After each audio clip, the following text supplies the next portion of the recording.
Daily. Taste the Daily. மத்தியிலே ஆட்சி இருக்கின்ற அமைச்சர்கள் தெளிவாக ஒன்று புரிந்து கொள்ள வேண்டும். 5 ஆண்டுகளுக்கு ஒரு முறை தேர்தல் வருகிறது. அதோடு மட்டுமல்ல, இந்திய அரசியல் சட்டத்தில் என்னென்ன சரத்துகள் இருக்கிறதோ அந்த சரத்துகள் பிரகாரம் தான் ஆட்சியில் இருக்கின்றவர்கள் பேச வேண்டும். ஏனென்று சொன்னால், அவர்கள் பதவி பிரமாணம் எடுத்துக்கின்ற பொழுது எடுக்கின்ற பதவி பிரமாணமே ஆட்சியிலே இருக்கின்ற பொழுது யாரையும் எந்த வகையிலும் பாதிக்கப்படாத அளவில் தான் நான் ஆட்சி செய்வேன் என்றுதான் பதவி பிரமாணம் எடுக்கிறார்.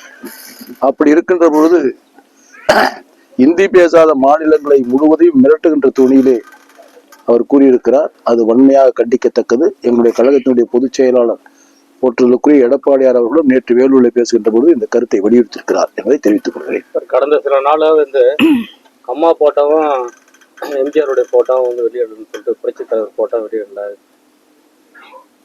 அவங்க இல்லாம வந்து எடப்பாடி பண்றாங்க.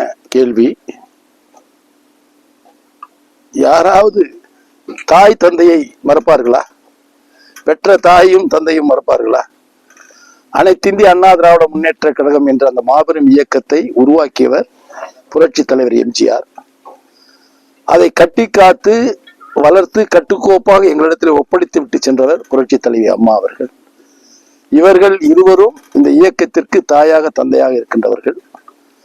அப்படி இருக்கின்ற பொழுது ஒரு கட்சியினுடைய பொறுப்பில் பொறுப்பேற்றுக் கொண்டிருக்கின்ற தலைவர்கள் யாரும் அப்படி செய்ய மாட்டார்கள். விஷமத்தனமாக எங்களுடைய இயக்கத்தை எப்படியாவது வலுவிழக்க வேண்டும் என்பதற்காக இட்டு கட்டுகின்ற கதைகள் இவை அனைத்தும். நேற்று வேலூர்ல நடந்த பாசறை கூட்டத்துல இபிஎஸ் வந்து கட்சி கொள்கை வேற கூட்டணி வேறன்னு சொல்லிட்டு சொல்லியிருக்காரு. இப்ப அடுத்து பிஜேபி கூட கூட்டணி அமையறதுக்கு வாய்ப்பு இருக்கு. என்ன ஒரு விசித்திரமான கேள்வியை கேட்கிறீர்கள். யதார்த்தமான உண்மையை தான் எங்களுடைய கழகத்தின் பொதுச் கேட்டிருக்கிறார். அனைத்திந்திய அண்ணா திராவிட முன்னேற்ற கழகத்தினுடைய கொள்கை வேறு, மற்ற கட்சியினுடைய கொள்கை வேறு. அனைத்திந்திய அண்ணா திராவிட முன்னேற்ற கழகத்துடைய கொள்கை மதசார்பற்ற கொள்கை, அனைத்து மதங்களும் ஒருமுகமாக பார்க்கின்ற கொள்கை. ஆனால் பாரதிய ஜனதா கட்சி அப்படி இல்லையே. அதனால தான் சொல்லி இருக்கிறார், கொள்கை வேறு, கூட்டணி வேறு.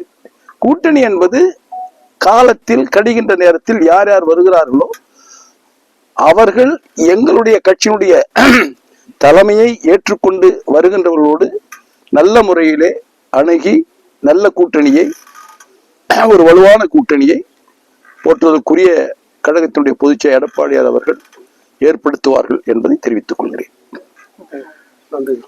பாதகம் செய்பவரை கண்டால் நாம் பயம் கொள்ளலாகாது பாப்பா. மோதி மிதித்து விடு பாப்பா, அவர் முகத்தில் உமிழ்ந்து விடு பாப்பா. அண்மை செய்திகளை உடனுக்குடன் தெரிந்து கொள்ள இணைந்திருங்கள் எம் நாடு தொலைக்காட்சியுடன்.